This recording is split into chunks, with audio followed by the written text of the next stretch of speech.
नमस्कार. कालची जी घटना काल सुद्धा त्याबद्दल आम्ही बाईट दिली होती. अक्षी रोडला जे L3 नावाचा एक बार आहे त्या ठिकाणी उशिरापर्यंत लिगल परमिसिबल लिमिटचे बियॉन्ड चालवण्यासाठी त्याच्या विरुद्ध काल एक गुन्हा दाखल करण्यात आलेला आहे. हा गुन्हा शिवाजीनगर पोलीस स्टेशन या ठिकाणी 162/2024 त्यामध्ये भारतीय दंड संहिताची कलम 188 त्याचे बरोबर भारतीय दंड संहिताची कलम 120 आणि त्याचबरोबर महाराष्ट्र दारूबंदी प्रतिबंध अधिनियम जे आहे त्याची कलम आहे 65E, 77, 79, 82 आणि 83. त्याचबरोबर बॉम्बे पोलीस ऍक्टच्या 33(1)W हा कलमाच्या खाली सध्या गुन्हा दाखल करण्यात आलेला आहे. हा गुन्हा जे आहे ते 9 आरोपीचे विरुद्ध दाखल करण्यात आलेला आहे. त्यामध्ये आरोपी जे आहे जसा काल पण सांगितला होता की त्यामधला 2 मूल मालक आहे, संतोष विठ्ठल कामठे, सचिन विठ्ठल कामठे. त्या 2 मूल मालकाने ज्यांना पुढे अग्रीमेंट करून ऑपरेशनल करण्यासाठी ज्यांना कॉन्ट्रॅक्टवर दिलेला होता त्यामध्ये उत्कर्ष कालिदास देशमाने, योगेंद्र गिरासे आणि रवी महेश्वरी म्हणून 3 इसम आहे. आणि त्याचे बरोबर त्याचा मॅनेजर आहे मानस मलिक, त्याचबरोबर तो डीजे चालवणारा तिथला दिनेश मानकर आणि त्या हे सगळे इव्हेंटला ज्यांनी काल रात्री ऑर्गनाईज केला उशिरा हे जे बार चालवणारे आहे त्याचे बरोबर मिळून ज्यांनी ऑर्गनाईज केला अक्षय कामठे, ते अजून एक रोहन राजू गायकवाड आहे तो पण ऑर्गनायझर मध्ये त्याचा सहभाग होता. तर ते हा 9 मधला 8 जे आरोपी आहे त्यांना सध्या ताब्यात घेण्यात आलेला आहे, त्यांना अरेस्ट करण्यात आलेला आहे. त्यांना आज माननीय कोर्टाचे समोर पेश करण्यात येणार आहे. तर सध्यापर्यंत झालेली चौकशीमध्ये हा माणसाने कसा कसा रोल काय होता, कोणी ऑर्गनाईज केला आहे आणि किती वाजता ते आले, किती वाजता गेले असे प्रकारची जे प्राथमिक माहिती आहे मला प्राप्त झालेली आहे. पुढचा तपास जे आहे ते सध्या चालू आहे.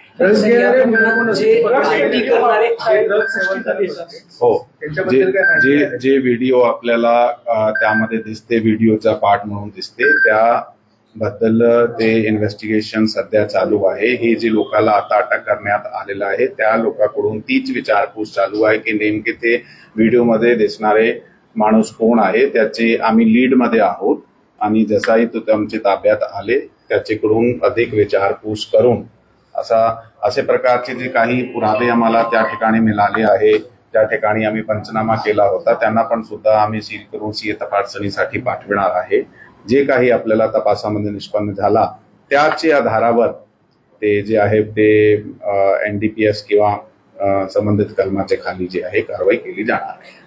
कनेक्शन समजते का, कुठून हे ड्रग्ज आलेले आहेत, कुणाकडून विकत घेतलेले आहेत, काही कनेक्शन समोर येते? सध्यापर्यंत ज्यापर्यंत हे जे माणसाचे जो व्हिडिओमध्ये मला दिसत आहे त्याला विचारपूस केल्यानंतर ही गोष्टी आपल्या समोर येईल. जे पार्टी करतात त्यांनी पेमेंट जे दिलेलं आहे ते पेमेंट किती होतं, कशा प्रकारे दिलेले? हो, हे जे पेमेंट आहे ते 2 प्रकारचं झालेलं आहे, एंट्री फीस आणि त्यांनी जे आत खर्च केला आहे फूड्स अँड ड्रिंक्स वर खर्च केलेला आहे तसे प्रकारची वेगवेगळी अमाऊंट आहे. जसा आत आपण पाहिला ते काहीतरी 80-85 हजारचे आजूबाजूचा जे खर्च झालेला आहे, तसा ते बाहेर जे काहीतरी 500 रुपये किंवा असे प्रकारची फी त्यांनी एंट्री वेळी कलेक्ट केली आहे. ते इव्हेंट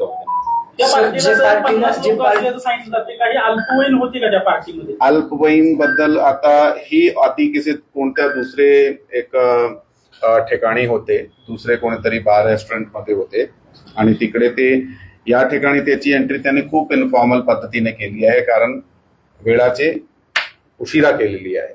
मग तसे प्रकारच्या त्यांनी ते रेकॉर्ड वगैरे काही कलेक्ट केला नाहीये, जसा की आधार कार्ड ज्या वयाच्या जे प्रमाणपत्र आहे, परंतु या अगोदर ते ज्या ठिकाणी होते तिकडचा आम्ही गोळा करीत आहोत. तिकडनं जर आपल्याला असे प्रकारची माहिती मिळाली की कोणी अल्पवयीन जे मुलगा आहे तिथे या कोणी इसम आलेला आहे तर त्याबद्दल कारवाई करण्यात. 40 ते 50 लोक आपल्याला सांगितले.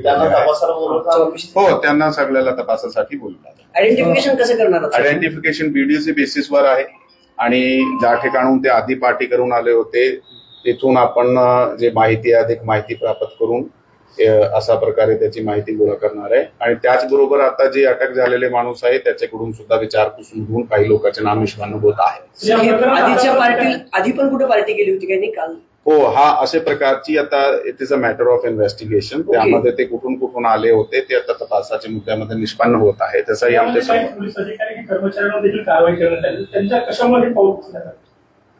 ही कसं आहे की वारंवार आमचे वरिष्ठ अधिकाऱ्याकडून आम्हाला आणि आमच्याकडून कनिष्ठ अधिकाऱ्याला वारंवार आणि अंमलदाराला सूचना देण्यात येते की एक जे लिगल परमिसिबल लिमिट आहे त्याच्या पलीकडे जाऊन कोणत्याही प्रकारची इस्टॅब्लिशमेंट चालू राहणार नाहीये.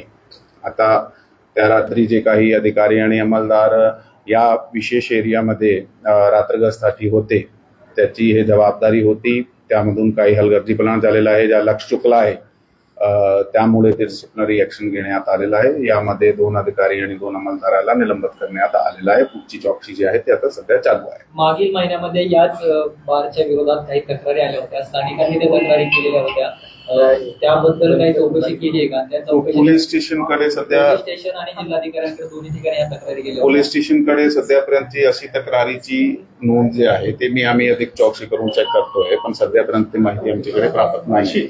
जे काही असेल तर त्याच्यावर कारवाई करण्यात येणार. जर ते आले असेल तुमच्याकडे आणि तरी पण कारवाई जर पोलिसांनी केली नसेल तर त्या संबंधित त्यामध्ये कारवाई केली जाणार आहे. We will hold an inquiry जर अशा प्रकारची काही आधी तक्रारी आलेली आणि त्याच्यावर कुठल्या प्रकारचे ऍक्शन घेतला गेला नाही.